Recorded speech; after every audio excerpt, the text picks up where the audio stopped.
1850-കളിലാണ് Crimean വാർ നടക്കുന്നത്. യുദ്ധഭൂമിയിൽ ആയിരക്കണക്കിന് സൈനികർ ഇങ്ങനെ മരിച്ചു വീഴുവാണ്. രോഗമായും മുറിവുകളേറ്റും അവരിങ്ങനെ ആശുപത്രിയിൽ അവരെ പ്രവേശിപ്പിക്കുകയാണ്. ആശുപത്രിയിലെ സാഹചര്യങ്ങളൊന്നും അത്രയും നല്ലതായിരുന്നില്ല.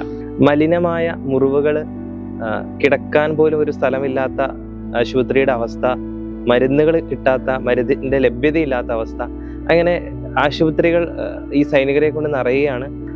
മുറിവേറ്റ് വേദനിക്കുന്ന സൈനികരുടെ ശബ്ദം ഒഴിച്ചാൽ വളരെ നിശബ്ദമായ രാത്രി. ആ രാത്രിയിൽ ഒരു സ്ത്രീയുടെ കാൽപെരുമാറ്റം ഈ സൈനികർ കേൾക്കുവാണ്. അവർ നോക്കുമ്പം ഒരു ഇടനാഴിയിലൂടെ ഒരു വിളക്കം പിടിച്ചുകൊണ്ട് ഒരു സ്ത്രീ പതിയെ നടന്നു നീങ്ങുവാണ്. അവര് ആ സ്ത്രീയെ കുറച്ചും കൂടി സൂക്ഷ്മമായിട്ട് നിരീക്ഷിച്ചു.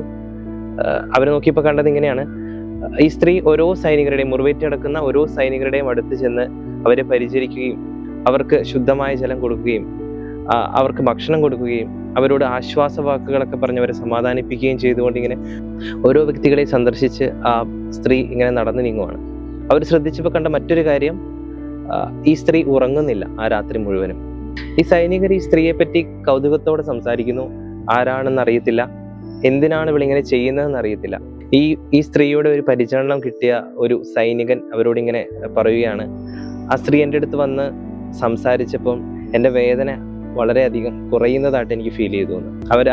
അവരാ സൈനികർ ആ സ്ത്രീയെ വിളിക്കുന്നത് ഇങ്ങനെയാണ്: വിളക്കേന്തിയ സ്ത്രീ, the lady with the lamp. അങ്ങനെ യുദ്ധമെല്ലാം കഴിഞ്ഞു. കുറെ വർഷങ്ങൾക്ക് ശേഷം ലോകം ഈ സ്ത്രീയെ തിരിച്ചറിയുകയാണ്. അങ്ങനെ അവൾ ആധുനിക നേഴ്സിംഗിന് തുടക്കമിട്ട ആളായി മാറി. അവളുടെ പേരാണ് ഫ്ലോറൻസ് നൈറ്റിംഗൽ. ചിലപ്പോൾ വലിയ ചരിത്രങ്ങൾ എഴുതാൻ യുദ്ധഭൂമികളൊക്കെ വേണമെന്നില്ല. അത് ചെറിയ വിളക്കുകളുടെ വെളിച്ചമെത്തുന്ന വേദനയിൽ ആയാലും മതി.